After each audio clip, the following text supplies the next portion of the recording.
Assalamualaikum warahmatullahi wabarakatuh. Insya Allah dalam kesempatan kali ini saya akan menjelaskan skill kelima dari reading question paper and computer, yaitu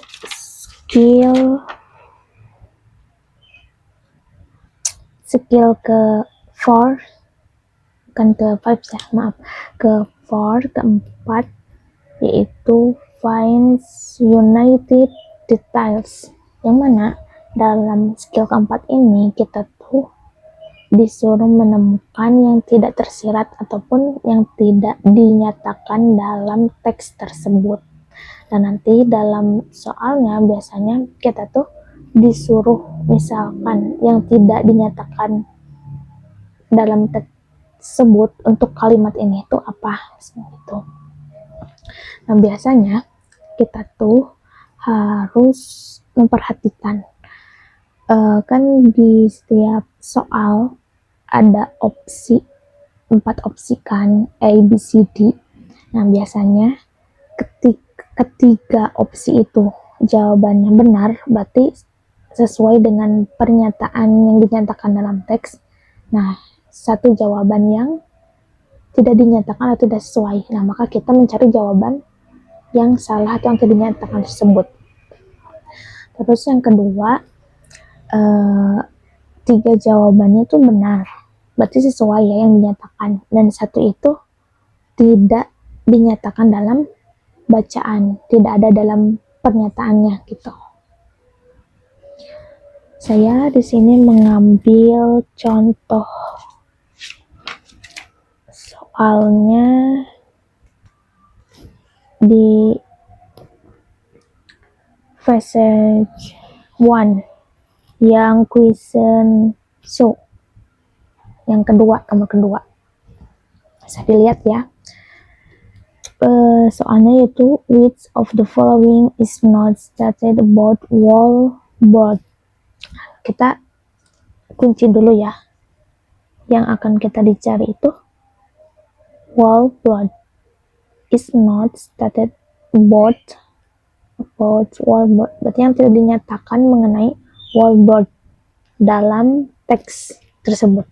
Kita kembali ke teks. Kalau lihat di teks, kata wallboard itu di paragraf pertama ada ya. Ada nggak?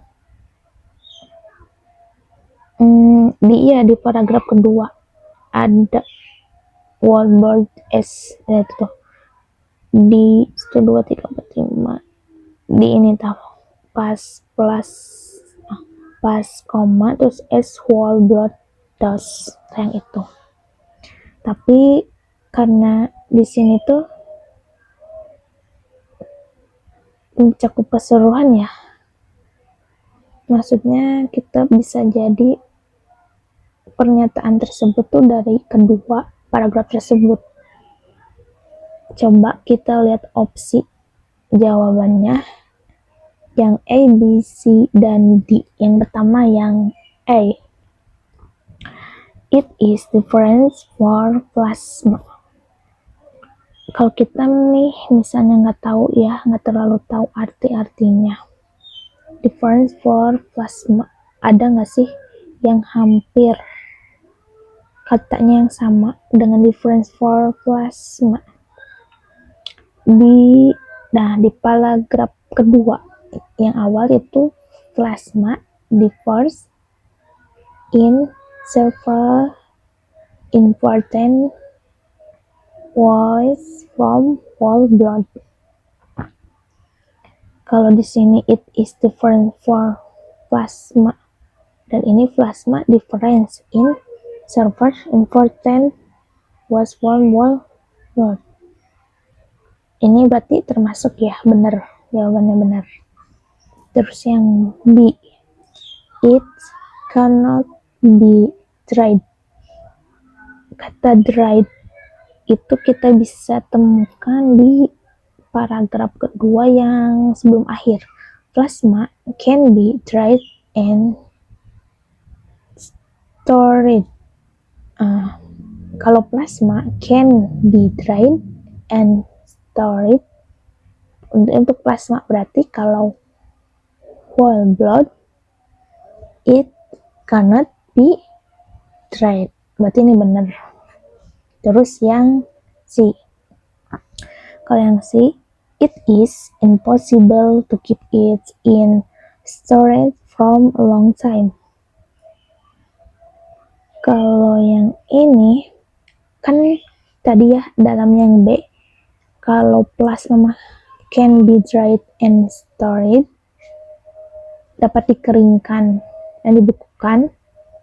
Kalau whole blood it cannot be dried, tidak dapat dikeringkan, ya otomatis it is impossible to keep it in storage for a long time, tidak bisa disimpan dalam jangka waktu yang lama. Berarti itu juga benar. Maka jawaban dari keempat jawaban itu 3 yang benar A, B, C, yang salah yaitu yang D, itu it is a clear colorless liquid. Coba kita bandingkan, kan it is a clear itu ada di paragraf pertama yang menjelaskan mengenai blood plasma, yang mana plasma itu, blood plasma is a clear. Jadi yang clear dan colorless liquid itu plasma, bukan whole blood, tapi blood plasma. Maka jawabannya yaitu D. Itu untuk soal ini. Mungkin sekian yang dapat saya jelaskan. Mohon maaf atas kekurangan dan kesalahannya. Wassalamualaikum warahmatullahi wabarakatuh.